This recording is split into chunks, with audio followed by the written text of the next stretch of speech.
We now return to the Great Ace Attorney Chronicles. Oh, Mr. Natsume's back. So he is. Mr. Natsume, hello.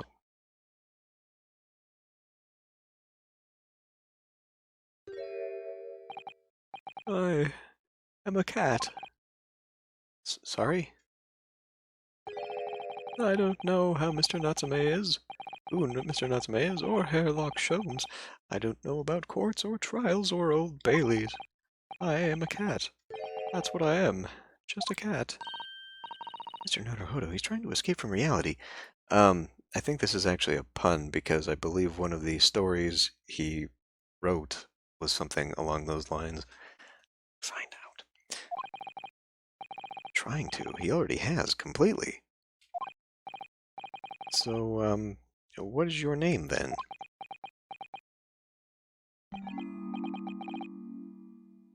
Oseki Natsume. I should just say this. As yet, I have no name. Mr. Naruhodo, he hasn't fully thought out his new identity yet. Maybe it's not too late to bring him back to reality. Do you think you could open your eyes for us, Mr. Natsume?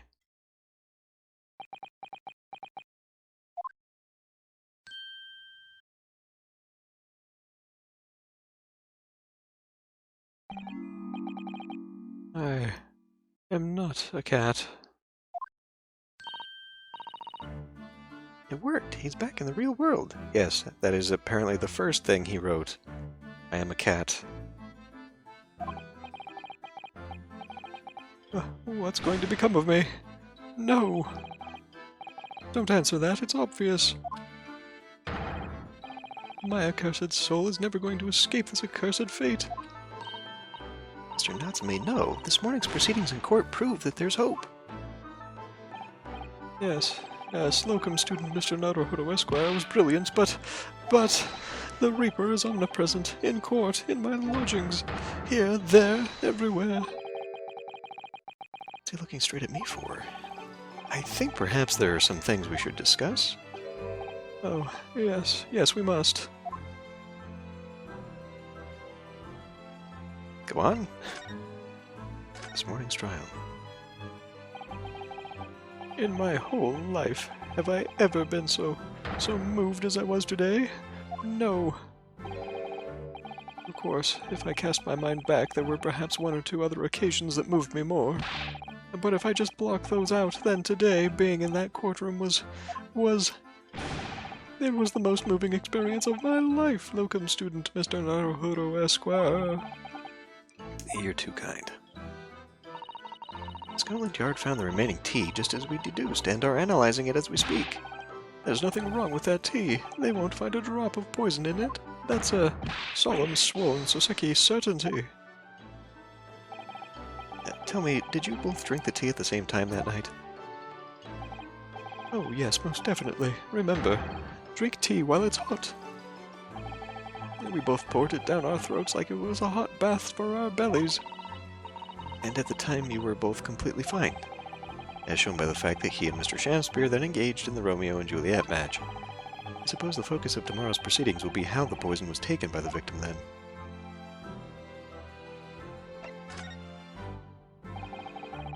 That rotten Shakespeare. What have I ever done to him? You don't recall him taking issue with you over anything you've done recently? I've been holed up in my room, immersed in books. I don't recall anything. Anything at all. You're right.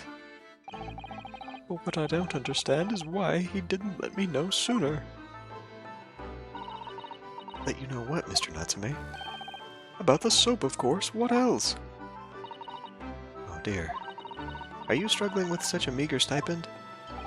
Of course I am. If I had money, I wouldn't have chosen to live an accursed existence in such accursed lodgings. Oh yes, you said it's because the place is cursed that it's so cheap, didn't you? Exactly, especially the room that I rent. The spirit of that capital offender who lived there still haunts the place, and it's trying to kill me. Capital offender. Might I ask, locum student Mr. Naruhodo Esquire, that the next time you visit me, you bring scores of super soft soaps. Okay. Um...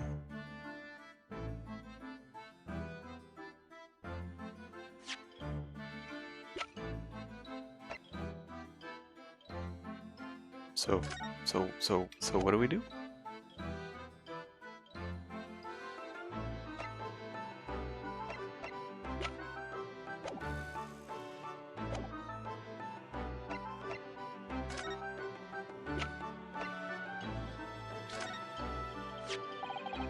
Oh, what's this?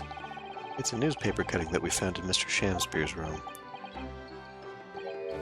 Ah, so he knew, did he? Sorry?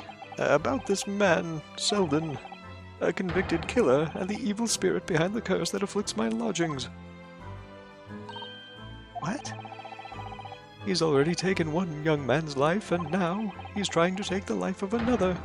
A miserable, mustached, much-aligned Japanese man. Mr. Natsume, if you know something, please, you must tell us. Tell us everything you can about this evil spirit.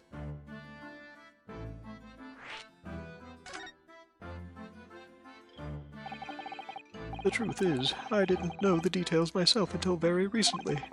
That Selden man was arrested about a year ago now. And at the time he was hiding out in lodgings at Mr. Garadeb's house. What? He lived where you do now? I thought we established this in the previous dialogue. That's right, yes, exactly where I live now, in my very room. Oh my, your room was previously occupied by a criminal found guilty of a capital offense?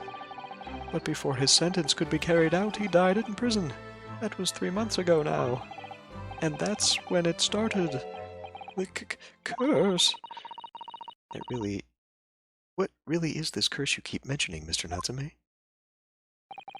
It's already caused one death a few months after the criminal passed away in prison. A man died in the room. The man who rented it after Selden, in fact.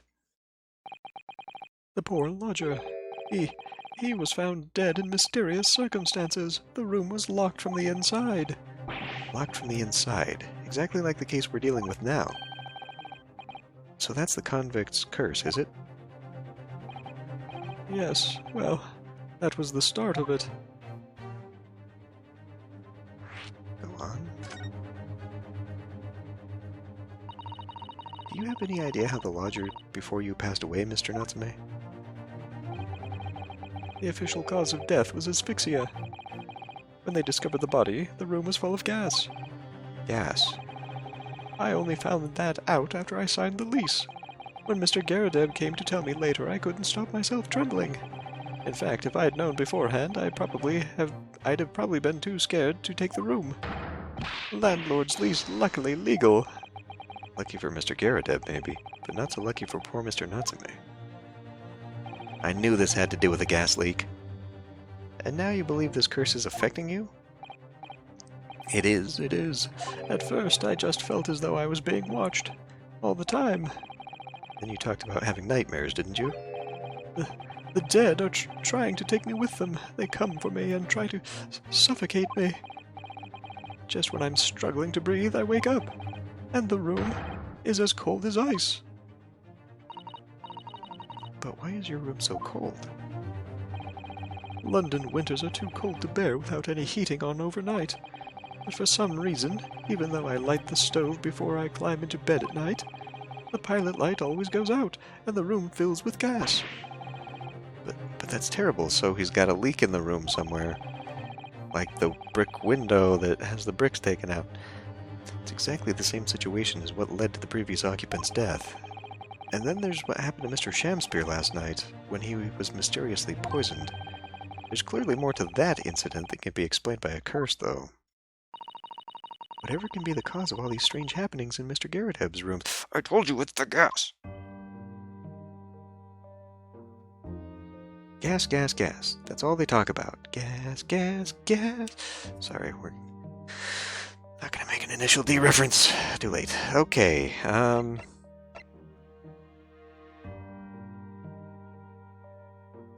Okay, well, I guess we better go talk to Mr. Garadeb then, yeah? Do you know, I don't believe we've visited this place for some time. Indeed. Should probably go, perhaps talk more to Mr. Natsume and find out more about his room, but sure, we'll just continue on. I swear to God.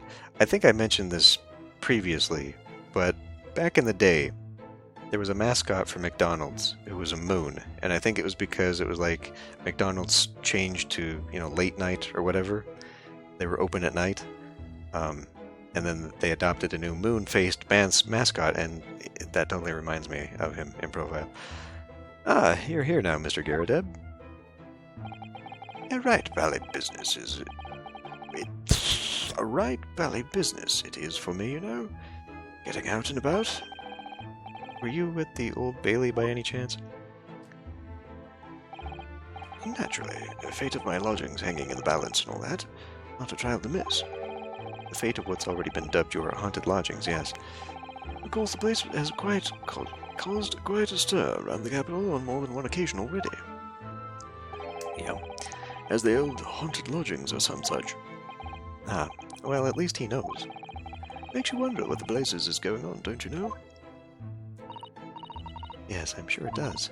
In fact, thinking back to Mr. Natsume's other trial just 2 days ago, you were at the Old Bailey then as well, weren't you?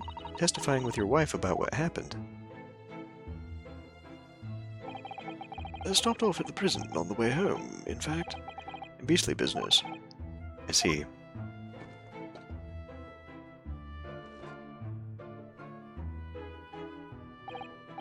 So, what brings you to my haunted abode today, eh?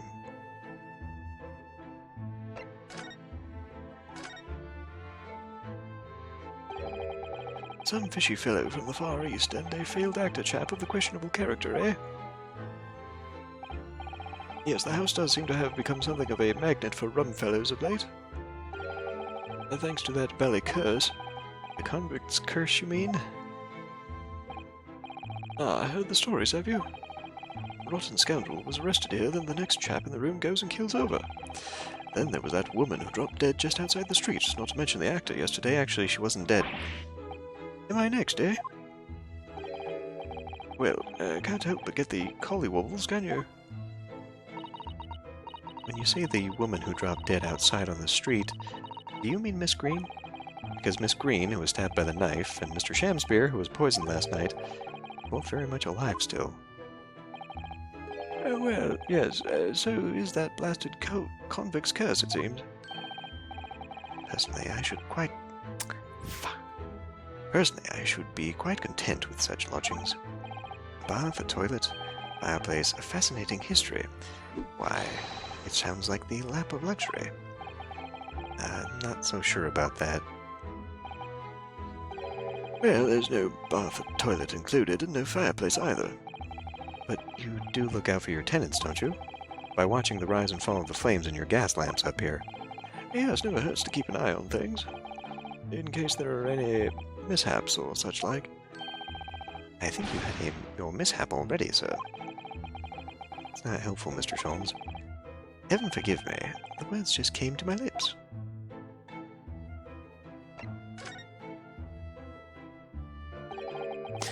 Some fishy fellow from the Far East and failed actor chap of questionable character. Yes. There's no need for that, Mr. Garrideb. That's right. Mr. Natsume is in no way fishy. He is undeniably peculiar, however. Is it right that he took the vacancy immediately after the previous tenant passed away? Yes, that's right. I asked the estate agent to find someone, and he popped up the very same day. Never came across a chap so keen for a place, with a background, as it were. I don't think it was the room's background he was keen on so much as the cheap rent, actually. Tell me about it. So, how long has Mr. Shamspear been lodging under your roof? That failed actor chap. Well, let me see. Oh, of course. Yes, it's been 3 months now. I'm quite sure of it. Only 3 months. He's quite new here too, then. And what do you owe your certainty in that regard, Mr. Garrideb, if I might ask? Well, it was that Selden scoundrel, as it happens. Selden? The convict, you mean? Do Selden and Shamspear have some kind of connection, then? That convict chap, Selden, passed away in the clink 3 months ago now, you see. Some malady or other. Yes, we've seen the report from the newspaper at the time. Well, it was only 3 days later that the the actor showed his face. Really? Yes, I remember it quite distinctly. "'Tis small, this world we inhabit. I prithee, landlord, hear my request. I, the humble Shamspeare, do desire to take thy room on the middle floor, offered should it not be erstwhile? I don't know, old English grammar. Erstwhile for rent. Terribly sorry and whatnot, but that won't be possible. Already have a lodger on the middle floor. Ground floor room's vacant, though. Nothing can be made out of nothing, and let me repeat mine will unto thee. Those girls must be muffling your ears.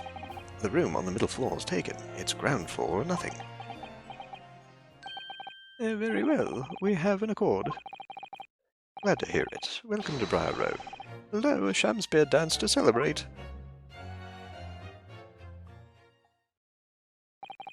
"From what I heard in court today, sounds like the chap was thieving gas." "And he has 3 months in arrears with the rent, too. Yes, the fellow was a bally player, all right."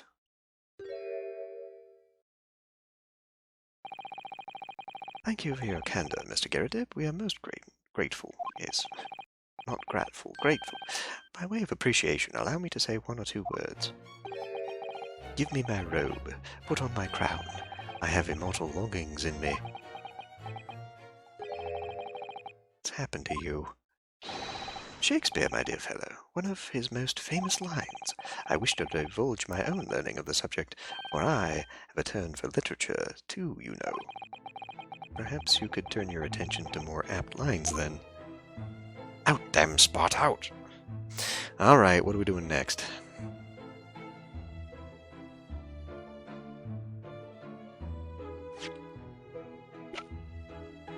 Ah, yes.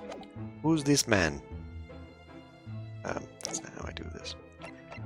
Present. Mr. Garrideb, could I ask you to look at this photograph? Look at this photograph. Is that your son who's with you there? No, not at all. He was a lodger once here. Duncan Ross was his name. Duncan Ross. A street photographer.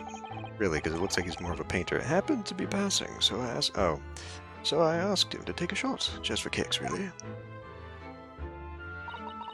Was he by any chance the lodger before Mr. Natsume? Yes, that's right. Ah, the young gentleman who died in the room in mysterious circumstances.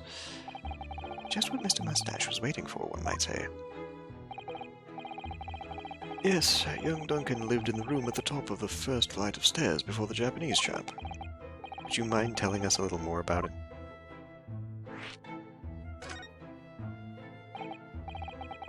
Yes, Duncan Ross, not Duncan Rhodes the painter, Duncan Ross the painter. Oh my god. There's absolutely no way that's... Young chap was attending art school. Had to work to pay for it, mind. I moved into the middle floor room about a year ago, after that criminal Selden was arrested. Young students are always on the hunt for rooms with a history behind them. A history of cheap rent, maybe, yes. Yes, well, anyway, it was one morning about a month ago now. I hadn't quite worked out the old trick of watching the gas lamps to see what my lodgers are up to at the time. No, sadly, I was rather tardy to discover what had happened. The smell of gas that alerted me it was. Ah, yes, synonymous with the smell of death. Called the police straight away, of course, and the officer kicked the door off its hinges. But once we got inside, we all belly collapsed. Because of the gas. Yes, the room was full of it. No air at all. That stove must have gone out while the poor chap was sleeping in his bed. So Mr. Ross suffocated to death. Of course, the police gave me a sound ticking off because the gas pipes were so old and all that. Can't tell you how much it set me back. I had the lot replaced all over the house. But even after you had all that work done, Mr. Natsume says the same thing, that the stove goes out at night whilst he's asleep in bed. Well, that's the bally curse, the convict's curse. I've done my duty as a landlord now. Yes, I feel they all feel that way. Someone's feeling defensive. They all seem to feel that way. Well, I looked at it. I don't know what's wrong. Ah, that reminds me, actually. Yes, about young Duncan, the night before the poor chap fell it. Before the poor chap perished. He'd been writing a letter of affection to a young lady. A love letter, you mean? Yes, where did I put it now? You read it? Ah, here it is. I left it on my desk. If you'll excuse me, let me see now. What does it say? To my most beautiful and charming sweetheart. Do you think we should be reading such a personal piece of correspondence? My dear Mrs. Sato, that is precisely why I prefaced my reading with, if you'll excuse me. I will not excuse you, Mr. Sholmes, no. Sadly, he didn't address it, though, so I have no means of delivering the thing. Rather sad, really. I see. That's going to play on my mind. Is it? Because I, the player, am probably going to forget about this. No doubt she's going to pop up later as a Deus Ex Machina piece of... Wait a minute! But really, the identity of Mr. Ross's sweetheart has no bearing on the case. They all say that. Everyone tells me, this has nothing to do with it, and then it always does, Susato. I think we should leave well enough alone. Yes, I suppose you're right. Indeed, the intended recipient's address is missing. However, there is a name attributed to the man's most beautiful and charming sweetheart. Mr. Sholmes, please, I've already had to chastise you about this once. My undying love to you, my colorful, darling Olive Green. Ah. Olive Green. The woman who was plunged into a coma after a knife plunged into her back outside this house 5 days ago. The victim of the last case Seki-san was in court for, who regained consciousness only yesterday. Is it just chance that her name has come up now? Could it Excuse me. At a dramatic point in the story, my voice gives out. Could it possibly be a mere coincidence? Mr. Naruhodo, whatever can this mean? Reading personal correspondence can have its merits, you see, Mr. Sato.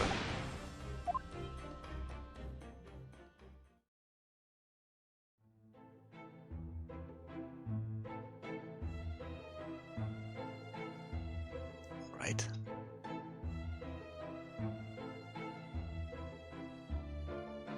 I guess then we go looking.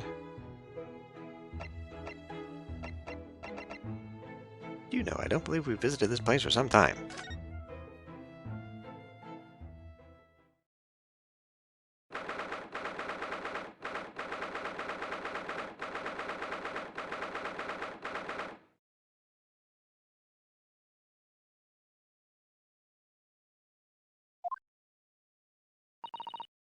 Mr. Naruhodo, I've just finished speaking with the doctor. It seems Miss Green is well enough to be discharged at last. This is good news. But hopefully, just before she leaves... Ah! What is it?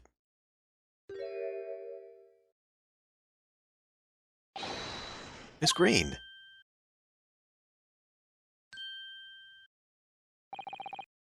What was that? She clearly just hid something behind her back. One moment. I'll be with you in a jiffy.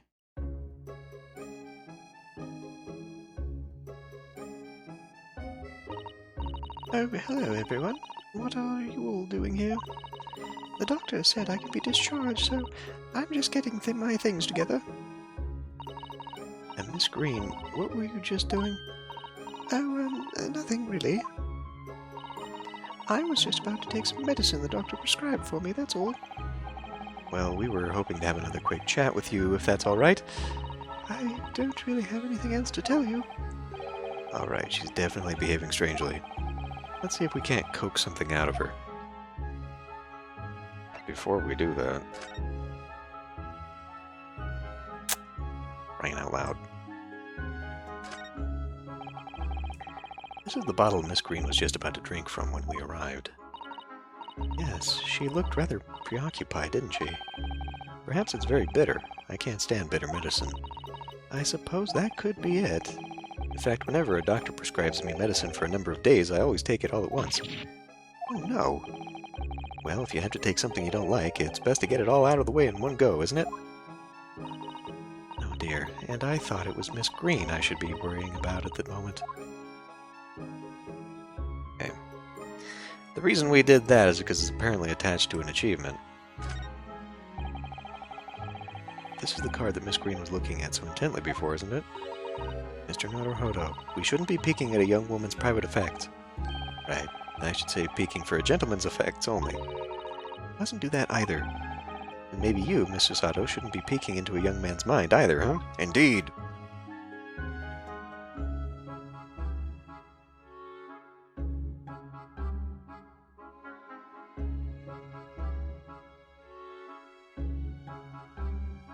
Alright. Back we go. Converse. Hospital discharge. It's wonderful news that you're going to be discharged, Miss Green. Oh, yes, I mean, thank you. Once people are better, the hospital staff don't want them lingering and wasting space. Not people like me, anyway. So I don't think I should keep anyone waiting. Probably shouldn't stand around and chat. She certainly doesn't seem to be in the mood to talk. That's for sure. Shit.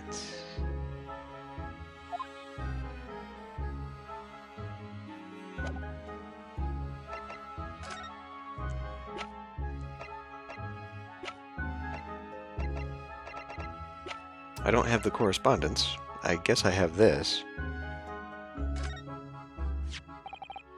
Miss Green, we were hoping to ask you about someone. Mr. Duncan Ross. You knew him, didn't you? Okay. Oh no, I'm so sorry. A bottle of medicine fell down when she did. When she did. Oh, Miss Green, are you all right?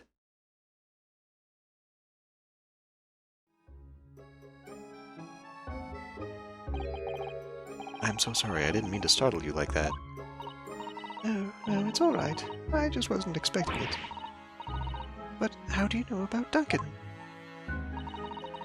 Mr. Ross had been writing a letter when he passed away, and the landlord found it in his room. It was a very personal letter to you.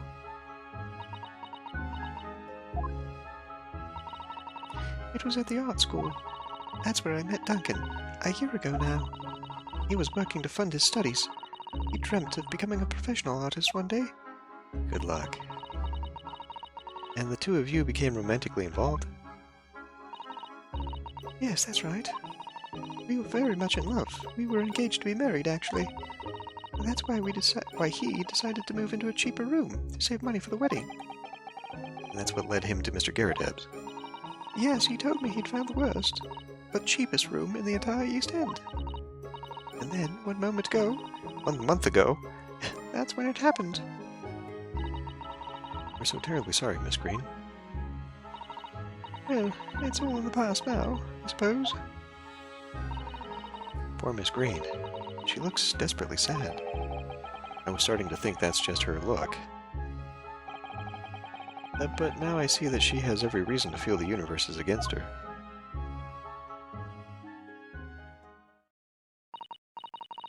I do hope you won't think I'm being rude, but... would you mind leaving me in peace now? I have to leave the hospital soon. Oh, I'm so sorry. We didn't mean to hold you up. Of course, we'll be on our way. Mr. Naruhodo. Ah. The rat is dead. Surely you were not about to leave. It's quite out of the question. But, Mr. Sholmes, I didn't realize you were here. But of course I was, my dear fellow. Watching intently from the shadows, as always. We'll make your presence known next time. Mr. Sholmes, what's this about? Something which occurs to me with some regularity, Miss Susato, is this. Why do detectives insist on such an ex post facto modus operandi? Why solve a case after it's happened, instead of preventing a case before it happens? That is what sets us, a great detective, apart. What do you mean? There is a case waiting to happen under our very noses, Mr. Naruhodo. So let us avert disaster. Let us prevent this case from ever happening, with nothing but careful observation. All right. All the clues you need are set before you. You need only look. You cannot fail to see. You can do it, Mr. Naruhodo. I know you can. Okay, I'm gonna have to do this for a moment. That mouse seems to be dead. Look, I didn't notice it there before, did you? Really? We didn't notice it there before. I think perhaps it drank the medicine that spilled out of the bottle. Perhaps we should examine the medicine.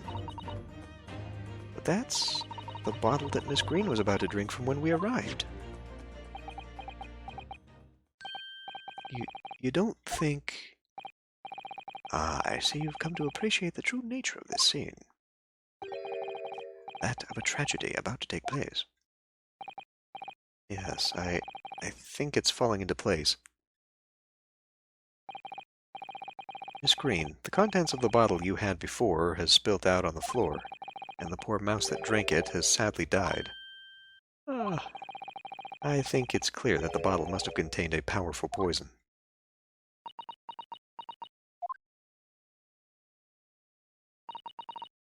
Don't worry, I will attend to the mouse presently.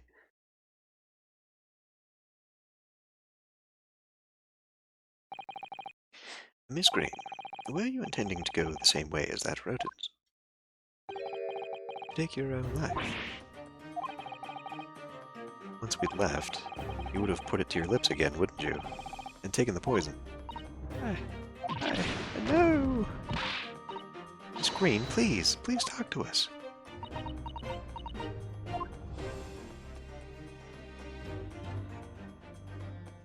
Anything else? I mean, we already looked at that, so I guess we go back to conversation.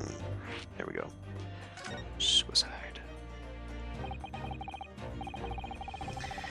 10 seconds later, and we would have arrived at a very different scene here. In all probability, we would not have enjoyed this most delightful conversation. Of course, perhaps it hasn't been quite so delightful from your perspective, Miss Green.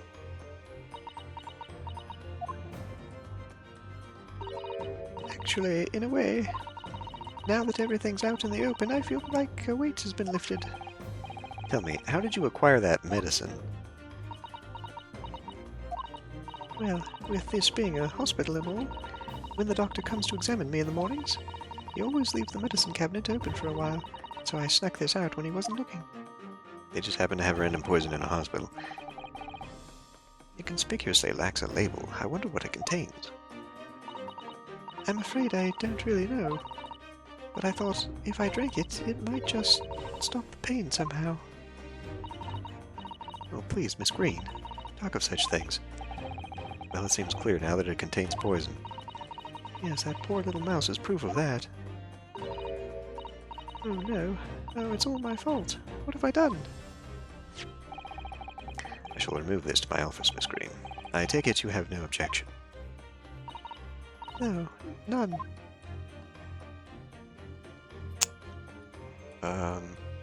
Okay.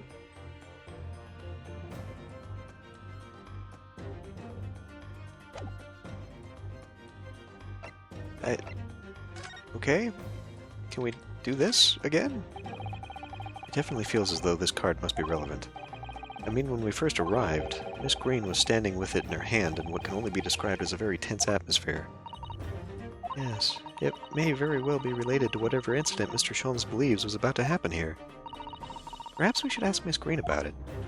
There you go.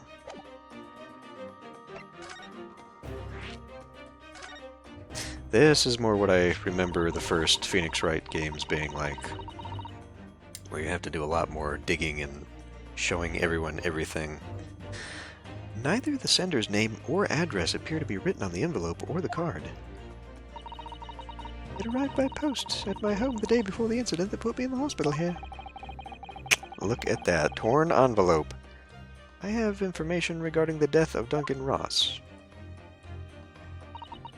Come to the Slug and Salad on Briar Road at 5 p.m. on 17th. Don't tell anybody else about this letter or the meeting. It is a matter of utmost importance. Wait a minute. The 17th? Of this month? That's the day you were stabbed on Briar Road. And 5 p.m. is precisely the time when the incident occurred.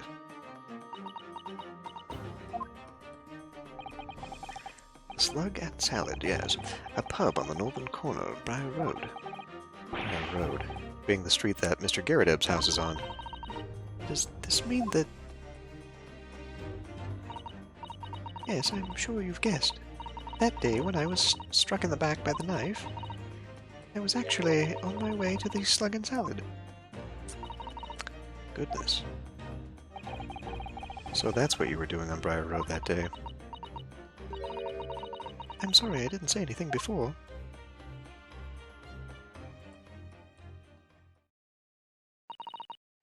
I think I really will have to ask you to excuse me now. I've told you everything.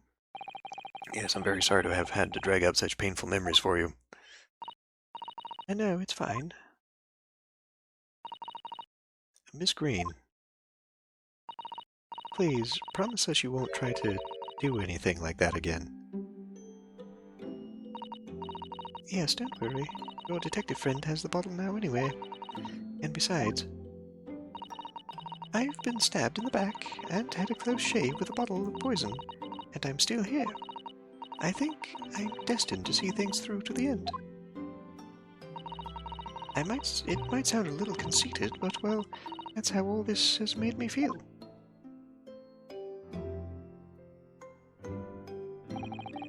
Leaving Miss Green and St. Bartholomew's behind, we made our way back to Baker Street with Mr. Sholmes. Well, it would appear we've reached the end of the investigative trail for today. Yes, it's late. And, Mr. Naruhodo, did you discover anything that may be of use to you in court tomorrow, do you think? Details about Mr. Shamspeare, Mr. Garrett's lodgings, the convict Selden. There are many facets to this case, and we're yet to see to the heart of it, if you ask me. Yet to see.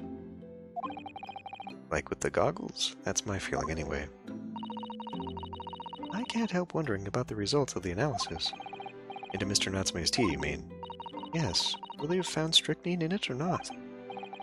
Well, I fear that either way, it will be hard to escape the grip of our friend Mr. Reaper.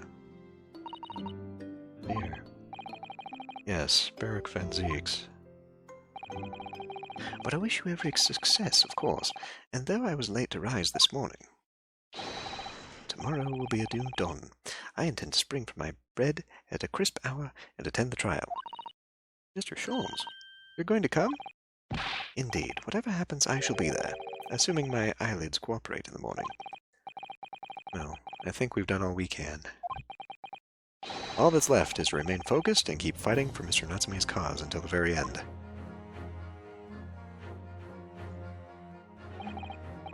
London, the world's most prosperous city, home to some 6 million people. But away from the razzle-dazzle, down back alleys and behind bricked-up windows, a lonely lurk. Soseki-san had battled long and hard with loneliness during his many months here, and so I felt honor-bound to battle equally hard for my compatriot, to lift the curse that gripped him. As Mr. Sholmes said, tomorrow would be a new dawn, for all of us.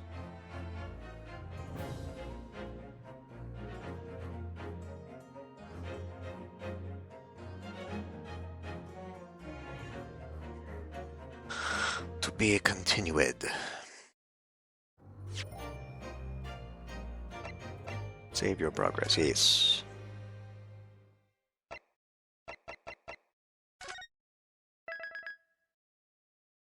Okay, see you next time.